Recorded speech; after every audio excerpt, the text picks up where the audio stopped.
სიუჯის სკოლაში გაიმართა მეშვიდე კლასელთა მიერ შექმნილი თხზულდებების კრებულის პრეზენტაცია. კრებულის სახელწოდება არის „ადგილის გარემოება“.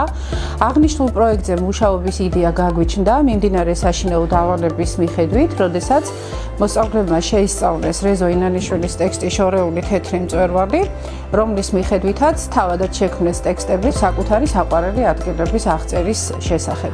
აღნიშნული საშინაო დავალებები იყო ძალიან ემოციური და შთამბეჭდავი და შესაბამისად გაგვიჩნდა იდეა, რომ კრებულის სახით დაგვებეჭდა. დღეს სწორედ ამ კრებულის პრეზენტაცია გაიმართა. ეს იყო ძალიან კარგი შესაძლებლობა მოსწავლეებისთვის, რომ თავიანთი წერითი უნარები წარმოეჩინათ და მათ ამ დავალებას ვფიქრობ წარმატებით გაართვეს თავი.